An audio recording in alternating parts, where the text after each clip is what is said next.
आज की सबसे बड़ी खबर यह है कि अमेरिका ने भारत के सामानों पर 25% तक टैरिफ लगा दिया है। अमेरिकी राष्ट्रपति डोनाल्ड ट्रंप ने इसकी घोषणा की है। हालांकि यह माना जा रहा था कि भारत और अमेरिका के बीच एक ट्रेड डील हो जाएगी, जिससे दोनों देश एक दूसरे के साथ कम से कम टैरिफ पर आयात निर्यात कर पाएंगे। लेकिन कम से कम टैरिफ की बात 25% तक पहुंच गई है। अमेरिका का प्लान यह था कि जिस तरह से भारत ने ब्रिटेन के साथ ट्रेड डील की है, कुछ वैसे ही डील भारत अमेरिका के साथ भी कर लेगा, लेकिन ये डील क्रैक नहीं हो पाई। आज हम आपको ये बताएंगे कि आखिर किन वजहों से अमेरिका और भारत के बीच ट्रेड डील अभी तक नहीं हो पाई और 25% टैरिफ लगने से भारत को क्या नुकसान हो सकता है। भारत उनके लिए मित्र देश है, लेकिन भारत अमेरिका पर बहुत ज्यादा टैरिफ यानी टैक्स लगाता है। दूसरा, जब दुनिया चाहती है कि यूक्रेन युद्ध के कारण रशिया के साथ व्यापार बंद कर दिया जाए, तब भारत रशिया से हथियार और कच्चा तेल दोनों खरीद रहा है। तीसरी बात, उन्होंने ये कही कि भारत से नाखुश है, इसीलिए 1 अगस्त से भारत को अपने सभी निर्यात पर 25% का टैरिफ देना होगा, अलग से पेनल्टी यानी दंड भी चुकाना होगा। राष्ट्रपति ट्रंप ने पहली बार 1 अप्रैल से पूरी दुनिया पर रेसिप्रोकल टैरिफ लागू करने की घोषणा की थी। इसका मतलब यह होता है कि जो देश अमेरिका के सामान पर जितना टैक्स लगाएगा, उतना ही टैक्स अमेरिका भी उस देश पर लागू कर देगा। पहली बार 2 अप्रैल 2025 को राष्ट्रपति ट्रंप ने भारत पर 26% का टैरिफ लगाया था, लेकिन बाद में पहले इसे 9 जुलाई तक टाला गया, फिर इसे 1 अगस्त तक के लिए स्थगित किया गया। राष्ट्रपति ट्रंप ने कहा था कि अगर 1 अगस्त तक भारत ने अमेरिका के साथ कोई ट्रेड डील नहीं की तो वो इस डेडलाइन को आगे नहीं बढ़ाएंगे, और आज वही हुआ है। अगर ऐसा होता है तो भारत को आर्थिक मोर्चे पर बड़ा नुकसान होगा। साल 2023-24 जब अमेरिका ने भारत को 3,49,000 करोड़ रुपए का निर्यात किया था और भारत ने अमेरिका को 6,42,000 करोड़ रुपए का निर्यात किया था। इसका मतलब यह है कि अमेरिका को लगभग 3 लाख करोड़ रुपए का व्यापार घाटा हुआ था। अमेरिका को व्यापार का घाटा हुआ था, ट्रेड डेफिसिट कहते हैं हम इसे। आप इसे ऐसे समझिए कि अमेरिका हमसे ज्यादा सामान खरीदता है और हमें कम सामान बेचता है, और ऐसा करने से उसे इस व्यापार में फायदा नहीं बल्कि घाटा होता है। लेकिन अब अमेरिका ने तय किया है कि वो भी भारत पर ज्यादा टैक्स लगाएगा, जिससे ये घाटा कम हो सके, और अगर ऐसा हुआ तो भारत के लिए अच्छी खबर नहीं होगी। भारत अमेरिका को सबसे ज्यादा 2 व्हीलर्स और 4 व्हीलर्स गाड़ियों के पार्ट्स, निर्माण मशीनें, textile, food processing, packaging machines जैसे इंजीनियरिंग प्रोडक्ट्स निर्यात करता है, जिससे हम 1.5 लाख करोड़ रुपए की आमदनी होती है। इसके बाद Bharat mobile phone, tablet, laptop, desktop, monitor, keyboard, mouse जैसे सामान निर्यात करता है, जिनसे 87,000 करोड़ रुपए की आमदनी होती है। इसके बाद 85,000 करोड़ रुपए की गोल्ड ज्वेलरी, सोने के गहने, पॉलिश्ड डायमंड, हाथ से बने आभूषण निर्यात करता है। फिर 75,000 करोड़ रुपए की दवाइयां हैं, मेडिकल उपकरण निर्यात करता है, और आखिर में हमारे किसान भी लगभग 50,000 करोड़ रुपए की सब्जियां, फल, दालें अमेरिका को बेचते हैं। लेकिन अब 25% टैरिफ लगने से यह सारा सामान अमेरिका में महंगा हो जाएगा, और इससे भारत के किसानों, व्यापारियों, कामगारों, मजदूरों को नुकसान होगा। और भी आसान भाषा में इसको आपके लिए समझाएं तो अभी अमेरिका में भारत से निर्यात हुआ कोई सामान 100 रुपए का बिकता है, तो वो 25% टैरिफ के बाद 125 रुपए का हो जाएगा। और जब भारत का सामान महंगा होगा तो इसकी मांग कम हो जाएगी, मांग कम होगी तो निर्यात कम हो जाएगा, निर्यात कम होगा तो भारत में जो लोग अब तक अपना सामान अमेरिका के बाजार में बेच रहे थे उनकी मुश्किलें बढ़ेंगी, नौकरियां, व्यापार, सब पर असर पड़ेगा। ये ट्रंप बार बार शुरू से, जब से वो इस बार सत्ता में आए हैं, यही बात दोहराते रहते हैं कि हमसे तो इतनी टैरिफ वसूलते हैं। भारत ही 80% टैरिफ लगाता है अमेरिका के सामानों पर, लेकिन उन्हें मिलता है सिर्फ 3% तक। टैरिफ की इसी गुत्थी को सुलझाने के लिए भारत और अमेरिका के बीच ट्रेड डील पर बात शुरू हुई, लेकिन दावा है कि कुल 5 वजहों से यह डील फाइनल नहीं हो पाई। यह कारण बहुत दिलचस्प है। इसके पीछे पहला बड़ा कारण था डेयरी उद्योग। अमेरिका चाहता था कि उसकी डेयरी कंपनियों को भारत में प्रवेश की इजाजत मिले, लेकिन भारत इसके लिए तैयार नहीं। भारत की दलील यह थी कि अमेरिका में डेयरी प्रोडक्ट्स के लिए गायों को नॉन वेजिटेरियन डाइट दी जाती है, जो भारत की आस्था के खिलाफ है। नॉन वेजिटेरियन डाइट का मतलब क्या है? वो इसका मतलब है कि अमेरिका में गाय, भैंस, दूसरे मवेशियों को ऐसा चारा दिया जाता है जिसमें चिकन, पोर्क जो सुअर है उसका, मछली, घोड़े, यहाँ तक कि कुत्ते और बिल्ली के अवशेष भी होते हैं, और ऐसा प्रोटीन की मात्रा बढ़ाने के लिए किया जाता है। अमेरिका इन गायों और भैंस के दूध को नॉन वेजिटेरियन मिल्क कहता है और वो इसे भारत के बाजार में बेचना चाहता है, लेकिन भारत ने ऐसा करने से साफ इनकार कर दिया। और आप सब जानते हैं कि भारत में गाय को मां का दर्जा दिया गया है और हम इस नॉन वेजिटेरियन दूध को देश में कई लोग स्वीकार नहीं कर पाएंगे। दूसरी वजह है अपने घरेलू किसानों की जीविका बचाना। अमेरिका चाहता था कि उसके सेब, ड्राई फ्रूट्स, आमंड्स, वॉलनट्स पर भारत अब कम टैरिफ लगाए, लेकिन भारत ने इससे इनकार कर दिया। भारत की दलील यह थी कि अगर उसने ऐसा किया तो भारत के घरेलू किसानों को नुकसान होगा और ये किसान अपना सामान कम बेच पाएंगे। डील ना होने की तीसरी वजह है डेटा लोकलाइजेशन। ये देखिए, इस वक्त भारत में अमेरिका की जितनी भी कंपनियां काम कर रही हैं वो भारत का डेटा देश के बाहर स्टोर करके रखना चाहती हैं, जबकि सरकार का कहना है कि अगर डेटा भारत के लोगों का है तो अमेरिका की सभी कंपनियों को इस डेटा को यहीं स्टोर करके रखना चाहिए, जिस पर अमेरिका राजी नहीं हुआ और ये डील नहीं हो पाई। चौथी वजह, भारत ने अमेरिका के मेडिकल उपकरणों पर एक कैप या लिमिट लगाई हुई है, जिसका मतलब यह है कि अमेरिका उसी लिमिट तक कुछ भी मेडिकल उपकरणों को भारत में बेच सकता है, उसके बाद उसे इन उपकरणों को बेचने की इजाजत ही नहीं है। लेकिन अब अमेरिका इस लिमिट को भी हटवाना चाहता है, जिस पर भारत तैयार नहीं हुआ और यह डील फाइनल नहीं हो पाई। और पांचवा कारण, बड़ा कारण, विदेशी निवेश, जिसमें अमेरिका चाहता था कि भारत अमेरिकी कंपनियों के लिए निवेश को आसान बनाए, जबकि भारत का कहना था कि वो ऐसा करने के लिए तैयार है, लेकिन इसके साथ ही वो अपने बाजार, घरेलू व्यापारियों, अपने निवेशकों को भी सुरक्षित रखना चाहता है, उनको एक सिक्योरिटी नेट देना चाहता है। नटशेल में अगर हम आपको पूरी खबर समझाएं तो जब भारत ने अमेरिका की गैर वाजिब शर्तों को मानने से इनकार कर दिया और यह कहा कि अगर ट्रेड यूनिलैटरल होगा, यानी सिर्फ एक तरफा और अमेरिका के पक्ष में होगा, तो भारत ऐसे में ट्रेड डील नहीं कर पाएगा। और यही बात शायद राष्ट्रपति ट्रंप को पसंद नहीं आई। उन्होंने भारत पर न सिर्फ 25% का टैरिफ लगा दिया, बल्कि यह भी कहा कि वो ट्रेड डील नहीं करने के लिए भारत पर उल्टा पेनल्टी लगाएंगे। हालांकि इस पर भारत सरकार का भी बयान आया है और हमारे वाणिज्य और उद्योग मंत्रालय ने कहा है कि सरकार ने द्विपक्षीय व्यापार पर अमेरिकी राष्ट्रपति के बयान का संज्ञान लिया है और सरकार इसके प्रभावों का अध्ययन कर रही है। सरकार हमारे किसानों, उद्यमियों, सूक्ष्म, लघु एवं मध्यम उद्योगों यानी एमएसएमईज के कल्याण की रक्षा और प्रोत्साहन को सर्वोच्च प्राथमिकता देती है। राष्ट्रपति ट्रंप के इस फैसले से अमेरिका में भारत का सामान महंगा हो जाएगा। हालांकि जो लोग इस फैसले का कनेक्शन लोकसभा में प्रधानमंत्री मोदी के कल के भाषण से जोड़ रहे हैं, वो भी बहुत बड़ी गलती कर रहे हैं। जब लोकसभा में ऑपरेशन सिंदूर पर बहस के लिए तारीख भी तय नहीं हुई थी, उससे पहले यह फैसला हो चुका था कि अगर भारत और अमेरिका के बीच ट्रेड डील नहीं हुई तो राष्ट्रपति ट्रंप भारत पर रेसिप्रोकल टैरिफ लागू कर देंगे।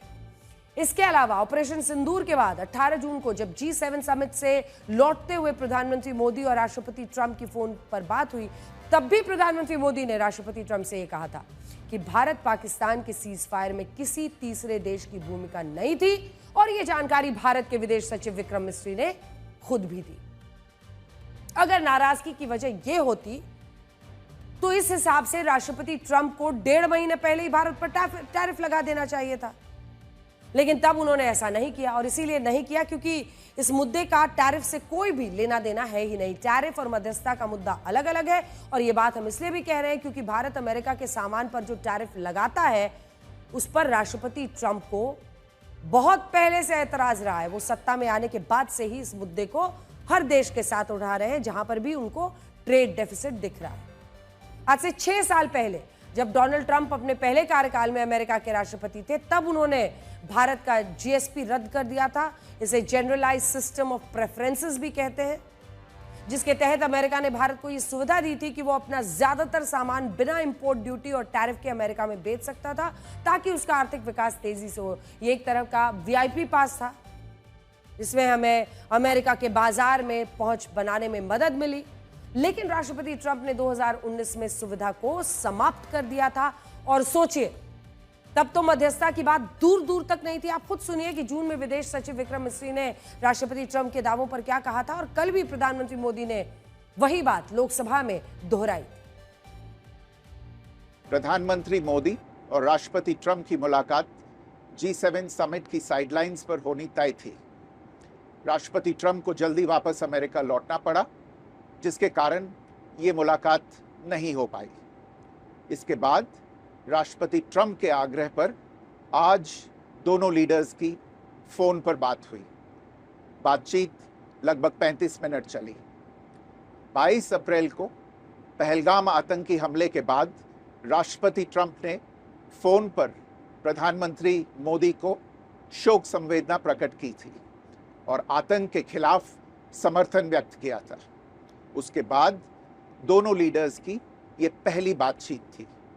इसलिए प्रधानमंत्री मोदी ने राष्ट्रपति ट्रंप से ऑपरेशन सिंदूर के बारे में विस्तार से बात की।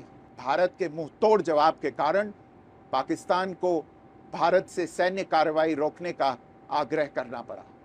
प्रधानमंत्री मोदी ने राष्ट्रपति ट्रंप को स्पष्ट रूप से कहा कि इस पूरे घटनाक्रम के दौरान कभी भी किसी भी स्तर पर भारत अमेरिका ट्रेड डील या अमेरिका द्वारा भारत और पाकिस्तान के बीच मध्यस्थता जैसे विषयों पर बात नहीं हुई थी। सैन्य कार्रवाई रोकने की बात सीधे भारत और पाकिस्तान के बीच दोनों सेनाओं की एग्जिस्टिंग चैनल्स के माध्यम से हुई थी और पाकिस्तान के ही आग्रह पर हुई थी। प्रधानमंत्री मोदी ने जोर देकर कहा कि भारत ने न तो कभी मध्यस्थता स्वीकार की थी, न करता है और न ही कभी करेगा। इस विषय पर भारत में पूर्ण रूप से राजनीतिक एकमत है। दुनिया में किसी भी देश ने भारत को अपनी सुरक्षा में कार्रवाई करने से रोका नहीं है।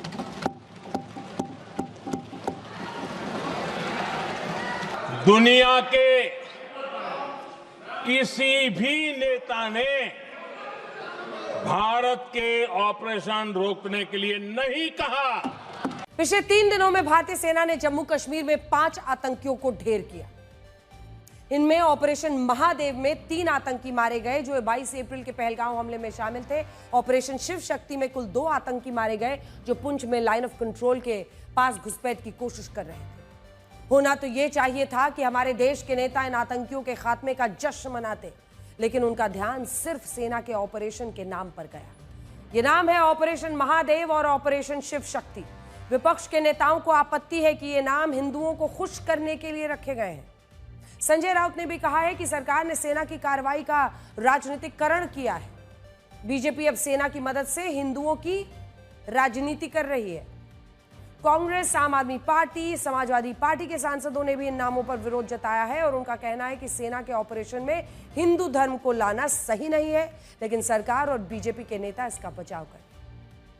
नाम सवाल नहीं है, नाम की बात छोड़िए, कर्म की बात करिए। आपको लगता है किससे शक्ति मिलती है? शिव शक्ति मिलती है। जिनका विश्वास है वो जाए। आपका विश्वास है इसमें? No comment. मतलब आपका विश्वास? No comment. अब ऐसे लोग के लिए कोई जवाब ही नहीं आता कि अब इनको पगलेट कहें कि इनको कहें कि बुद्धिहीन कहें या ऐसे लोग कहें कि मोदी जी के विरोध में ये भुला ही जा रहे हैं। बहुत सारे में ये मोदी विरोध का दर्द है और कुछ नहीं है इसमें। इनको शिव नहीं दिखेंगे, राम नहीं दिखेंगे, इनको सनातन नहीं दिखेगा। सावन का महीना है और उग्रपंथी लोग आए थे हमारे माताओं की सिंदूर मिटाने के लिए। माताओं की सिंदूर जब मिटता है तो महादेव तो तांडव करते हैं। तो अभी तांडव की शुरुआत है, आगे समय आएगा और भी तांडव होगा। ऐसे ही बीजेपी वालों ने करना चाह रहे थे, कोई किसी का धर्म, किसी का जाति बात करने के लिए। हम इसमें विश्वास नहीं करते। हम सोचते हैं सारे भारतीय हैं और ये भी ऑपरेशन भी भारतीय है। एलओपी से ये उम्मीद नहीं कि ऑपरेशन सिंदूर और ऑपरेशन महादेव मजाक का नहीं था, भारत के शौर्य का था। ये दुर्भाग्यपूर्ण है जिस देश का एलओपी ऑपरेशन सिंदूर और ऑपरेशन महादेव पर मजा लेने की बात करे, और ये दुर्भाग्यपूर्ण था। चर्चाएं और लड़ाइयां देखिए इस देश में किस बात पर होती है। महादेव और शिव शक्ति, ये दोनों नाम भगवान शिव को समर्पित है। सभी देवों में सबसे महान, सबसे श्रेष्ठ होने के कारण भगवान शिव को महादेव कहा जाता है। यहां तक कि भगवान राम भी शिव की ही आराधना करते थे और इसी तरह शिव शक्ति भी भगवान शिव का ही एक दिव्य स्वरूप है। इसे अर्धनारीश्वर भी कहते हैं, जिसमें शिव जी शक्ति के बिना अधूरे हैं, शक्ति शिव जी के बिना अधूरी है। सेना ने अपने ऑपरेशन के लिए नामों को ही क्यों चुना, इस पर तो आधिकारिक रूप से कई बयान कोई नहीं आया है, लेकिन कहा जा रहा है कि पहली मुठभेड़ श्रीनगर जिले में महादेव पॉइंट के पास हुई थी, इसलिए पहले ऑपरेशन का नाम ऑपरेशन महादेव रखा गया। दूसरी मुठभेड़ सावन के महीने में हुई, इसलिए इसका नाम ऑपरेशन शिव शक्ति रखा गया। विपक्ष को आपत्ति है कि यह नाम एक हिंदू देवता से प्रेरित है, इसीलिए सरकार सेना के ऑपरेशन का पॉलिटिक्स कर रही है, राजनीतिकरण कर रही है। लेकिन सच तो यह है, सेना के किस ऑपरेशन का नाम क्या होगा ये कभी भी सरकार तय नहीं करती है, ये फैसला सिर्फ और सिर्फ सेना द्वारा लिया जाता है। हाँ, यह खबर जरूर आई थी कि जब ऑपरेशन सिंदूर सेना के तीनों अध्यक्षों के साथ तय किया जा रहा था, तब तीनों सेनाध्यक्षों के साथ प्रधानमंत्री ने मिलकर यह फैसला लिया था और वो ये चाहते थे कि चूंकि हमारे देश में हमारी महिलाओं के साथ, बेटियों के साथ ऐसा हुआ था तो उनके सुहाग उजाड़े गए थे, इसलिए उसका नाम ऑपरेशन सिंदूर रखा जाए। सिंदूर का बदला ले रहे थे। लेकिन बाकी जितने भी ऑपरेशंस होते हैं आतंकियों को मारने के या फिर ऐसे ऑपरेशंस होते हैं, भारत में लंबे अरसे से परंपरा रही है कि सेना ने अपने ऑपरेशन का नाम हिंदू देवी देवताओं पर खुद ही रखा है। साल 1990 से 91 के बीच सेना ने असम में एक उग्रवादी संगठन के खिलाफ ऑपरेशन चलाया जिसका नाम था ऑपरेशन बजरंग। यह नाम भी भगवान हनुमान को समर्पित था और उस समय देश में कांग्रेस की सरकार थी, लेकिन तब किसी ने सेना के राजनीतिकरण का आरोप नहीं लगाया। 1988 में जब राजीव गांधी भारत के पीएम थे, तब भारतीय सेना ने श्रीलंका में शांति की स्थापना के लिए एक ऑपरेशन चलाया जिसका नाम था ऑपरेशन त्रिशूल। यह नाम भी भगवान शिव के त्रिशूल को समर्पित था, लेकिन तब भी इससे भारत की धर्मनिरपेक्षता का कोई खतरा नहीं था। 1971 में बांग्लादेश के निर्माण के लिए सेना ने जो ऑपरेशन ट्राइडेंट चलाया था, वो भी अंग्रेजी शब्द जरूर है, लेकिन ट्राइडेंट यानी शिव के त्रिशूल को समर्पित था, भगवान शिव के त्रिशूल। 1993 में एयर इंडिया की एक फ्लाइट हाईजैक हो गई थी, जिसके बाद सेना ने ऑपरेशन अश्वमेध चलाया था और ये भी नाम भगवान विष्णु जी को समर्पित था, लेकिन तब भी इस नाम से भारत की धर्मनिरपेक्षता को कोई खतरा नहीं हुआ। लेकिन आज ऑपरेशन महादेव, ऑपरेशन शिव शक्ति के नाम पर कई लोगों को चुभ रहे हैं। असल में यहां विपक्ष एक बहुत बड़ी गलती कर रहा है, वो ये नहीं समझ रहा है कि सेना के लिए धर्म का मतलब क्या होता है। भारतीय सेनाओं में युद्ध घोष की एक लंबी परंपरा रही है, वॉर क्राई, जिसमें धर्म और सांस्कृतिक गौरव का गहरा महत्व होता है। जब भी वो दुश्मन पर टूट पड़ते हैं तो वो युद्ध का उद्घोष करते हैं, वो वॉर क्राई करते हैं। जैसे सिख रेजिमेंट के लिए सैनिकों का युद्ध घोष है, जो बोले सो निहाल, सत श्री अकाल। अगर आप युद्ध के मैदान में या फिर इनको रिहर्सल करते हुए देखेंगे तो जिस जोश के साथ ये उस उद्घोष को बोलते हैं, कहते हैं उससे हिम्मत पड़ती है दुश्मन को से टकराने की, दुश्मन को मार गिराने की। और इसीलिए सिख रेजिमेंट में बहुत जोर शोर से बोला जाता है, जो बोले सो निहाल, सत श्री अकाल। नागा रेजिमेंट का है जय दुर्गा नागा, और ये वॉर क्राई है, युद्ध घोष है। जब लड़ने जा रहे हैं तब भगवान के साथ। गढ़वाल राइफल्स का है बद्री विशाल की जय। डोगरा रेजिमेंट का है ज्वाला माता की जय। गोरखा राइफल्स का है जय महाकाली, आयो गोरखाली। वो आप इस वीडियो से जरा समझिए। पिछले महीने इजराइल और ईरान के बीच युद्ध हुआ था, जिसमें इजराइल के ऑपरेशन का नाम था राइजिंग लायन। यह नाम बाइबल के ओल्ड टेस्टामेंट से प्रेरित था, जिसे यहूदी धर्म के लोग सबसे ज्यादा पवित्र मानते हैं। इसी तरह ईरान की सेना ने इजराइल के खिलाफ अपने ऑपरेशन का नाम ट्रू प्रॉमिस रखा। यह नाम भी कुरान की आयतों से लिखा गया है। 2 महीने पहले जब पाकिस्तान ने भी भारत पर हमला किया था, तब उसकी सेना ने ऑपरेशन का नाम दिया था बुनियाल अल मरसूस। यह नाम भी अल्लाह से प्रेरित था, जिसका मतलब होता है अल्लाह की राह में लड़ने वाला। लेकिन क्या आपने कभी सुना कि इन देशों में इन नामों का ही विरोध हुआ हो? अमेरिका को पूरी दुनिया में लोकतंत्र और धर्मनिरपेक्षता का चैंपियन माना जाता है, लेकिन 2023 में जब अमेरिका ने इजराइल से अपने नागरिकों को सुरक्षित निकाला, तब उसका नाम भी ऑपरेशन प्रॉमिस्ड लैंड रखा गया था, जो बाइबल के एक कोट से प्रेरित था।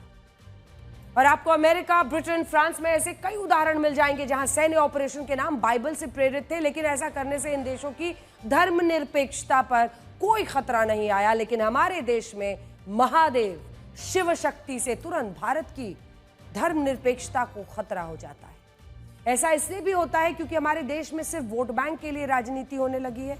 और इस बात को आप हमारे संविधान से समझ सकते हैं।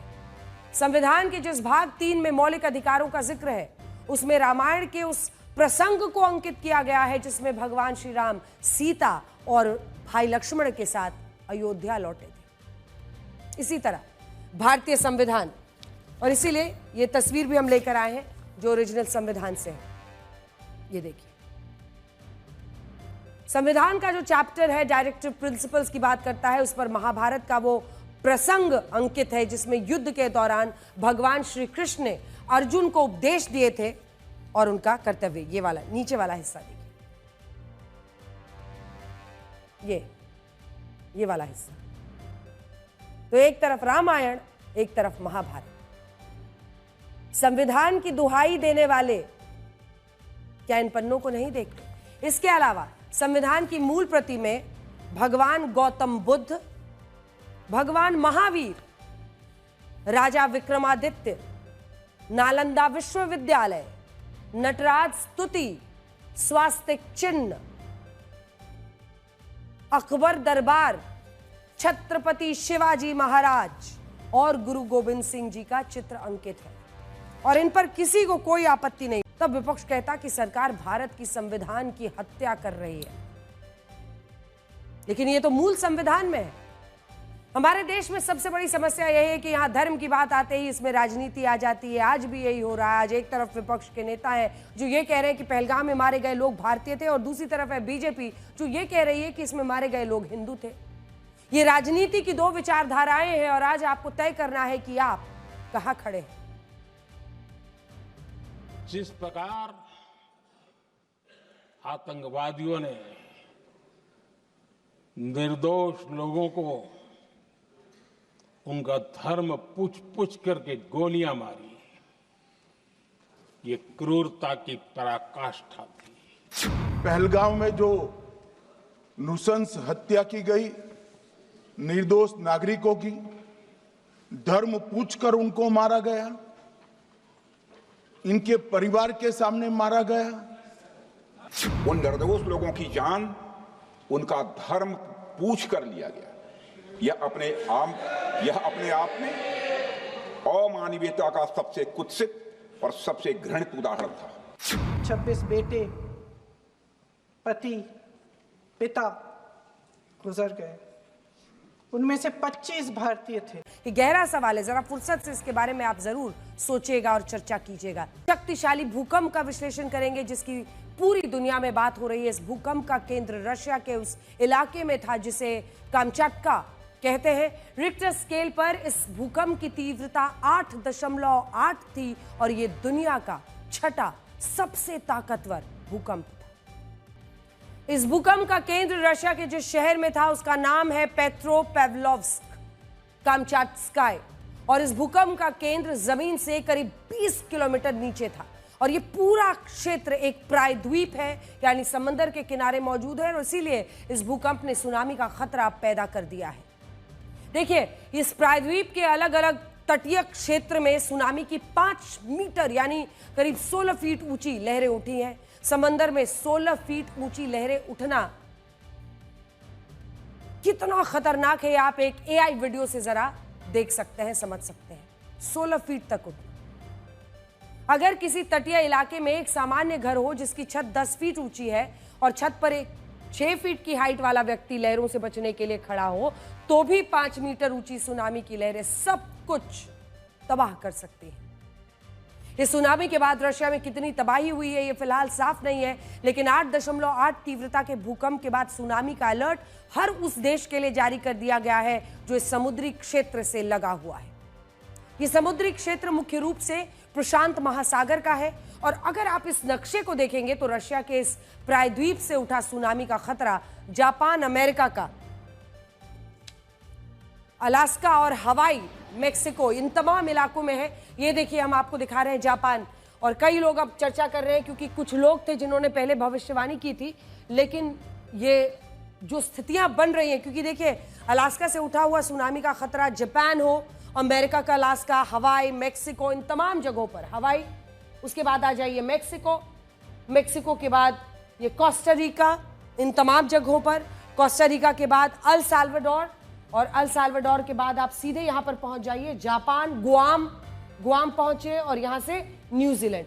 इन तमाम जगहों पर इंडोनेशिया भी है, फिजी, निकारा, गुआ, पनामा, ये तमाम जगह है। ये देखिए यहां से फिर ये El Salvador, Costa Rica, Nicaragua, Mexico, हवाई, इन तमाम जगहों पर है। यानी इस पूरे क्षेत्र में सुनामी की लहरें टकरा सकती हैं, जिनसे बड़ी तबाही की आशंका लगातार बनी हुई है। रशिया में आए इस भूकंप के बाद सुनामी का सबसे ज्यादा जो खतरा है उन देशों को है जो इस प्रायद्वीप के करीब है।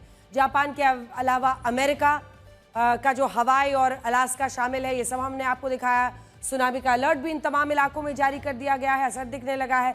जापान के पूर्वी हिस्से में कई महत्वपूर्ण शहर हैं, जिसमें फुकुशिमा, चिबा, ये सब शामिल है। मौजूदा स्थिति यह है कि इस भूकंप के बाद चिबा और फुकुशिमा में 3 फीट ऊंची लहरें उठ रही हैं, और ये एजेंसियों ने चेतावनी दी है कि इन लहरों की ऊंचाई कुछ समय में और भी बढ़ सकती है। सिर्फ कल्पना कीजिए कि इस वक्त कितनी दहशत में लोग जापान में होंगे। आपको याद होगा 11 मार्च 2011 को जापान में रिक्टर स्केल पर लगभग 9 तीव्रता का भूकंप आया था, जिसके बाद सुनामी की 40 मीटर ऊंची लहरें उठी थी। 40 मीटर, जिसे परमाणु रिएक्टर को काफी नुकसान हुआ था और इससे बड़ा परमाणु खतरा पैदा हो गया था। और इस बार भी सुनामी की चेतावनी के तुरंत बाद फुकुशिमा परमाणु रिएक्टर खाली करवा दिया गया है। ये देखिए जो हालत है पिछले बार की। जापान में सुनामी का सबसे ज्यादा खतरा देश के पूर्वी क्षेत्र में रहने वाले लोगों को है। तटीय इलाके में रहने वाले सभी लोगों को ऊंची जगहों पर जाने के लिए पहले से बोल दिया गया है। सुनामी के खतरे को देखते हुए टोक्यो में भी लोगों को सावधानी बरतने के लिए कहा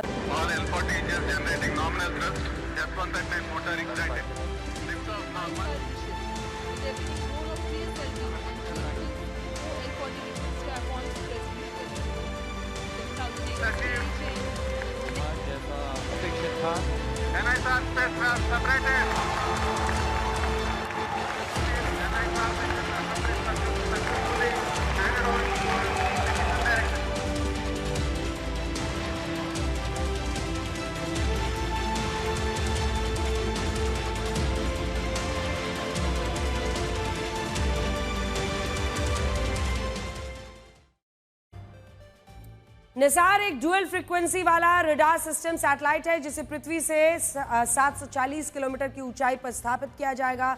यह सैटेलाइट अपनी जगह से एक बार में पृथ्वी के करीब 240 किलोमीटर क्षेत्र की निगरानी करेगा। 24 घंटे के अंदर निसार पृथ्वी के 15 चक्कर लगाएगा, यानी करीब 1.5 घंटे में यह पृथ्वी का एक चक्कर लगा लेगा। हर 12 दिन पर निसार पृथ्वी के किसी खास लोकेशन में हो रहे बदलाव की जानकारी देगा। यह सैटेलाइट दिन रात और हर मौसम में पृथ्वी पर होने वाले बदलाव रिकॉर्ड कर सकता है। पृथ्वी पर होने वाली छोटी से छोटी हलचल पर इसकी नजर होगी, इसीलिए इसे भारतीय सेना के लिए भी काफी खास माना जा रहा है। निसार पृथ्वी पर आने वाले भूकंप, लैंडस्लाइड, ज्वालामुखी विस्फोटों का डेटा इकट्ठा करेगा। इसके अलावा ये खेती और उपजाऊ जमीनों का डेटा इकट्ठा करेगा। पृथ्वी पर मौजूद ग्लेशियर्स, बर्फ के पिघलने की गति पर भी ये नजर रखेगा, और बारिश, बाढ़, तूफान, समंदर का जल स्तर बढ़ने से जुड़ा डेटा भी इकट्ठा करेगा। निगरानी से मिले डेटा के आधार पर वैज्ञानिक प्राकृतिक आपदाओं के बारे में जल्द से जल्द जानकारी देंगे, जिससे जानमाल का नुकसान कम होगा। निसार का डेटा लोगों के लिए बहुत फायदेमंद साबित होगा। इसकी मदद से किसानों को बताया जा सकेगा कि उनकी जमीन कितनी उपजाऊ है, या उनकी फसल अच्छी होगी या नहीं होगी। निसार भूकंप, भूस्खलन, बाढ़, तूफान का डेटा और जो पैटर्न है उससे जुड़ी जानकारी देगा, जिससे इनकी भविष्यवाणी कम से कम एक ऐसा रफ एस्टिमेट वो लगा पाएंगे कि ऐसा कुछ हो सकता है। इसकी मदद से जंगलों की अवैध कटाई की निगरानी होगी, ताकि उसे सही समय पर रोका जा सके। जलवायु परिवर्तन हमारी पृथ्वी के लिए चुनौती है, इसीलिए निसार इस पर पैनी नजर रखेगा। ग्लेशियर का पिघलना, समुद्र के जल स्तर का बढ़ना, तटीय इलाकों को होने वाले नुकसान पर भी इसकी नजर रहेगी।